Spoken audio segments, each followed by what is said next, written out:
back, relax, and maybe get yourself a snack. Me and you gonna have a little chat about books.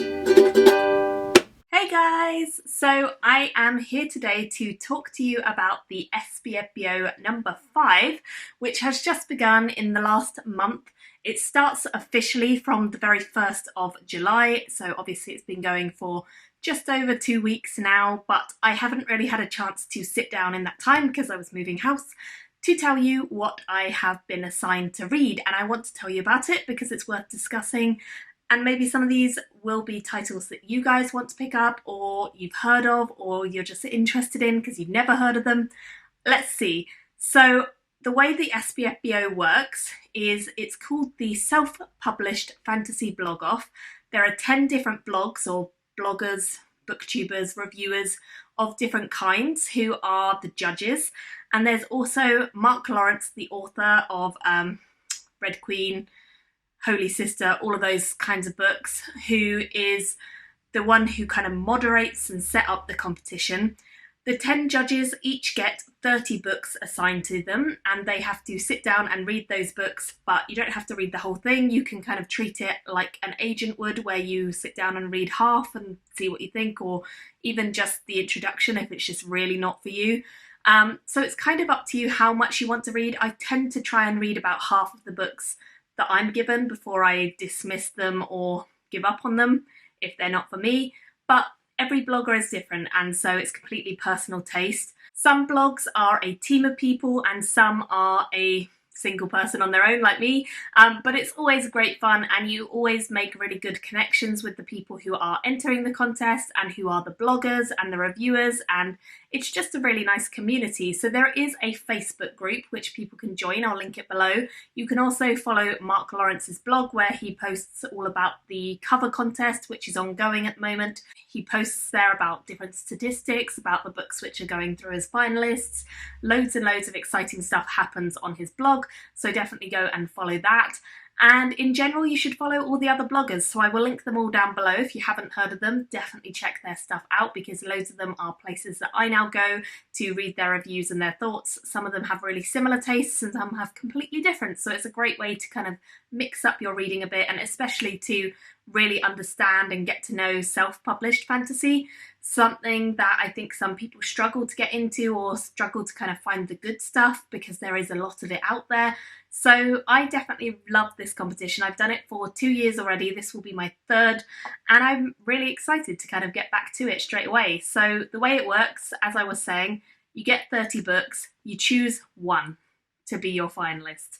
Now, this is going to be hard this year because my batch of books this year looks very strong from initial appearances. There's quite a few authors who've been pegged to do fairly well because they're fairly established, or they've got a bit of a reputation, or their just concept sounds really good.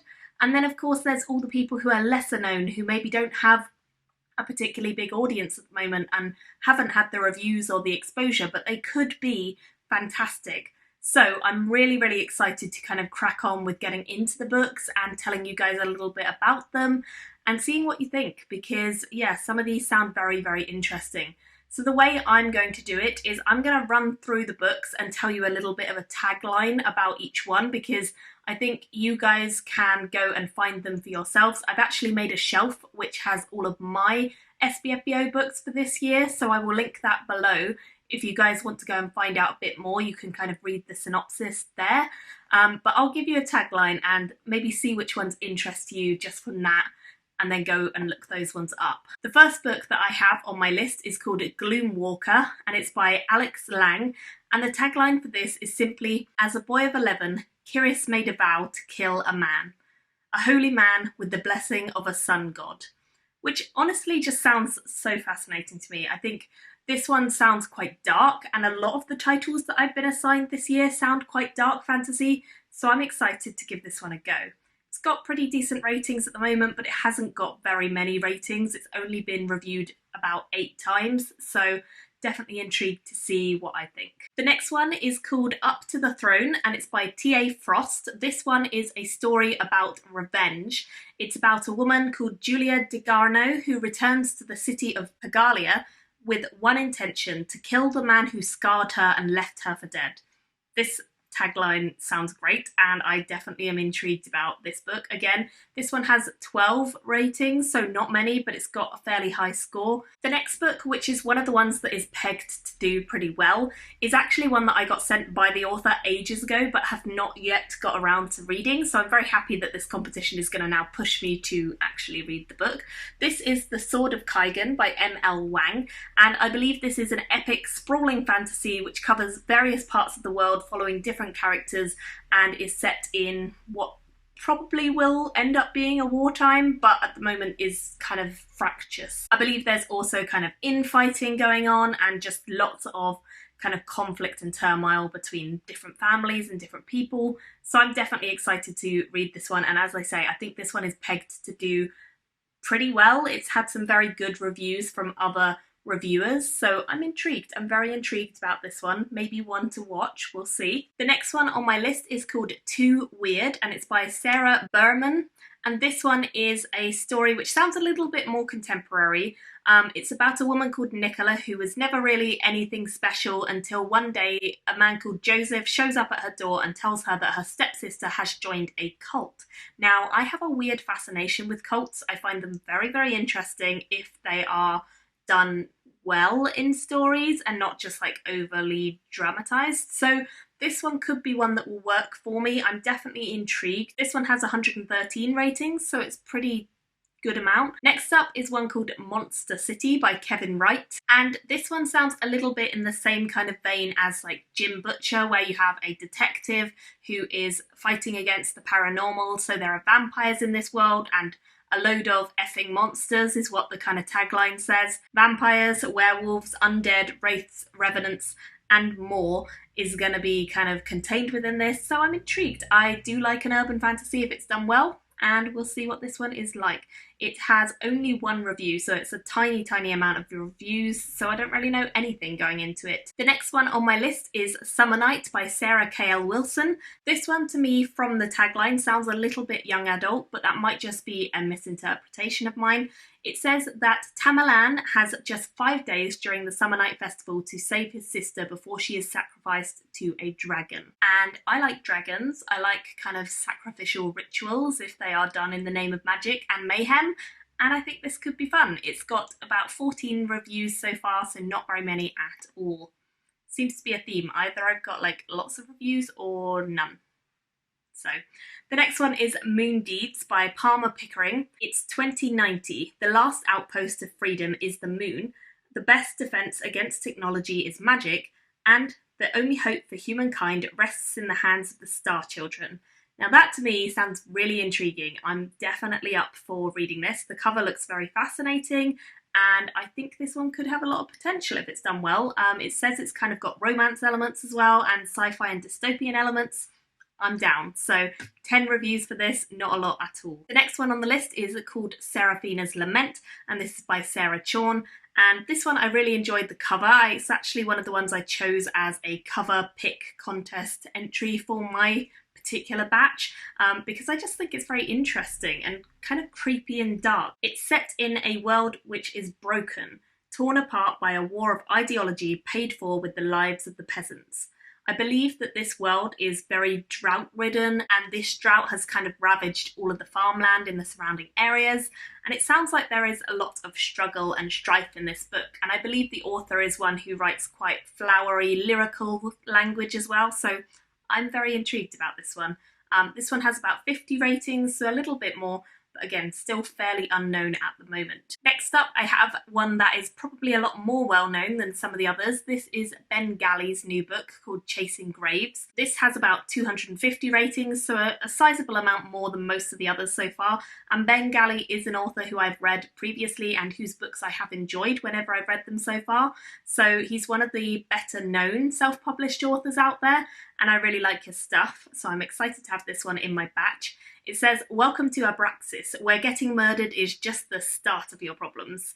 I'm very excited to dive into this, and I don't really want to know much more than that, so we'll leave it there for now. The next one on my list is The Spec Set by Taya Okerlund, and it just says, "Interdimensional espionage is child's play," which I'm definitely up for. I mean, it sounds wacky, it sounds weird, and it sounds like it's going to be in different times, different places, jumping around. Lots of espionage is my kind of thing. I do enjoy a book that has a good kind of heist or a situation where people are pulling something off, so I'm definitely excited. And this one has about 14 reviews, so not many at all. The next one on my list is actually the only one of the books that I have so far read, and this is called Briz and Byler, The Bronze Age Bounty Hunters, and it's book one in a series by Jeremy Goebel. I read this one not really having huge expectations, but found it to be a very enjoyable read, and certainly one that I would continue the series for. I will give you guys a full review of this, but basically it's set in a world where there are giant kind of scorpion-like creatures called Scorpions, and deserts all over the place. It's set in a more ancient Egypt-inspired world, but I don't think it is technically ancient Egypt, it's just older. Kind of civilizations are spread out and villages are spread out, and it's definitely quite a different vibe to a lot of the other books that I was expecting. So I will give you a full review when I get around to it, but for the moment I am one of the 2 reviews that it has and 3 ratings, and I enjoyed it, so I definitely recommend that one. Next up, I have The Dragon Slayer's Sword by Risa Nilsson, book one in a series. This one says, for Astrid, a blacksmith who makes swords from dragon slayers, the emergence of a strange gemstone from her body sets in motion a chain of events that threaten to destroy her life. I mean, what? How can a gemstone emerge from your body? I'm intrigued already. The cover of this one has like a massive giant dragon on the front, so I like dragons. And gemstone coming out of your body? How did you not know it was there? I'm intrigued. I'm so intrigued.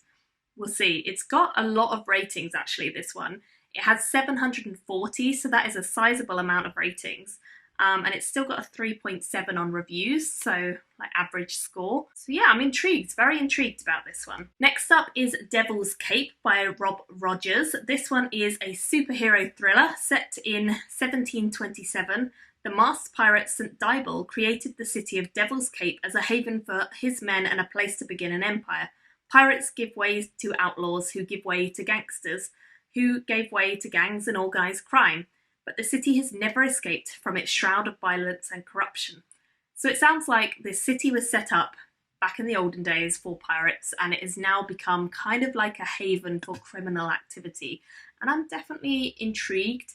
Superheroes are something I don't often see in fantasy, even though it is a great subgenre. Like, not that many authors write about it, especially not the bigger names. So I'm very excited to read that. It kind of gives me little vibes of Calamity and Firefight and all those by Sanderson, so we'll see. Next up I have Necropolis, which is by Shane Simmons.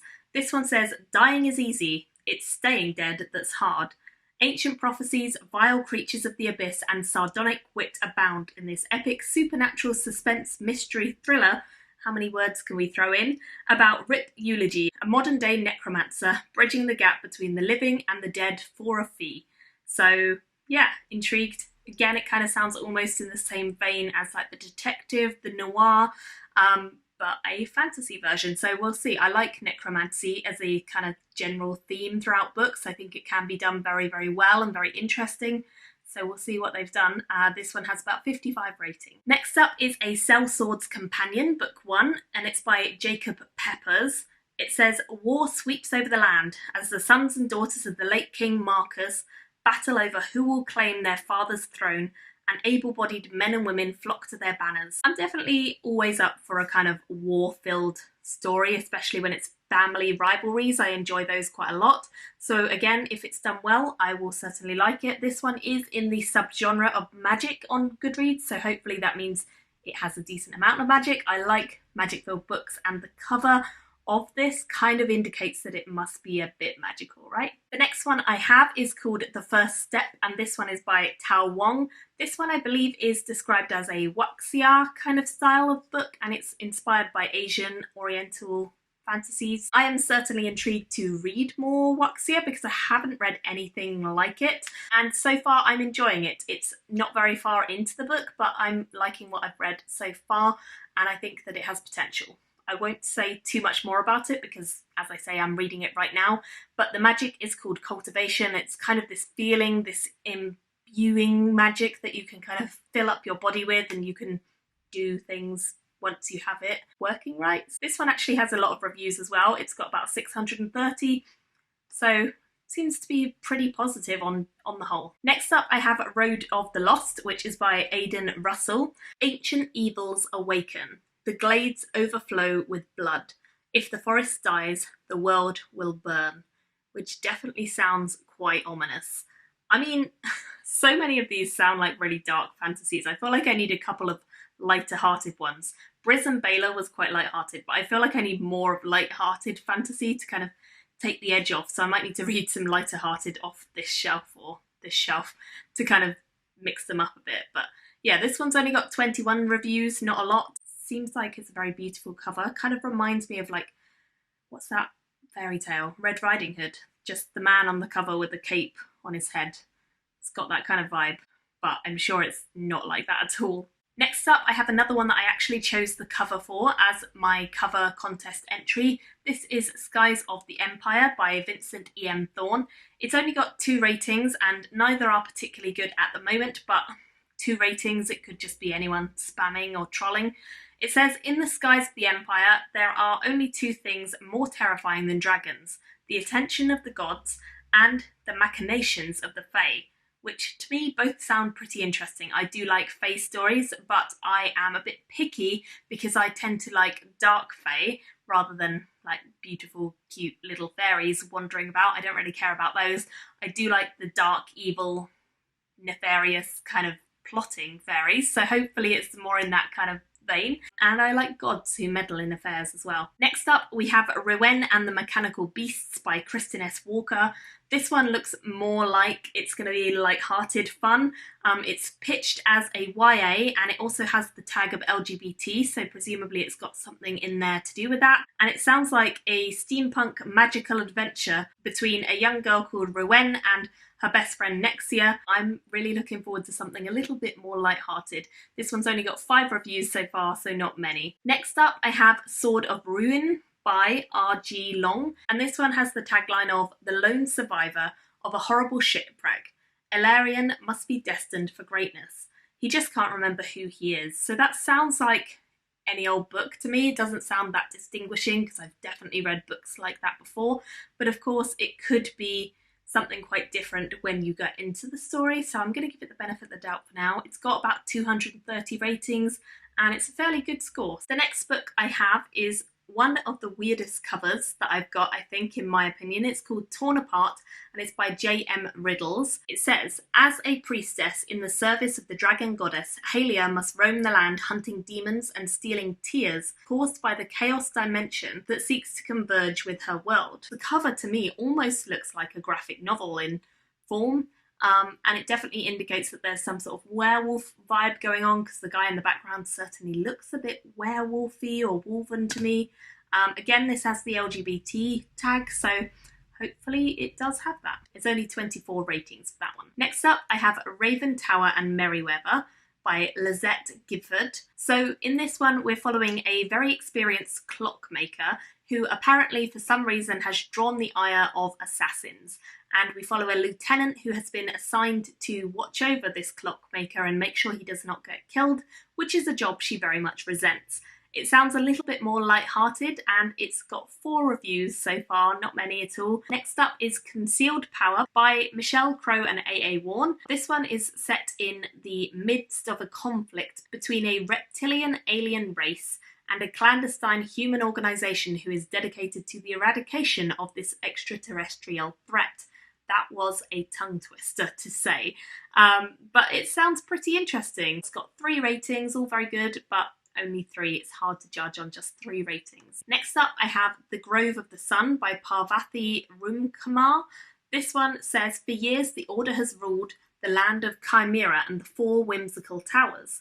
Nobody can remember a time when the elements of order, water and earth were disturbed by chaos, except for the tantalizing allusions in literature and lore. Chaos seems to have been banished forever from the Order's shores. But of course, when they say stuff like seems to have been banished, it means, yeah, until now. So I'm guessing there's going to be some pretty epic stuff kicking off in this one. It's got 9 reviews so far. very unknown still. Next up, I have Sunrider by Raphael Hoffman. This one says, I have seen men become gods and I have seen gods become dust, which I really like as a tagline, and I think that works so well next to this very dark, scary, ominous, looming figure that we have on the front cover.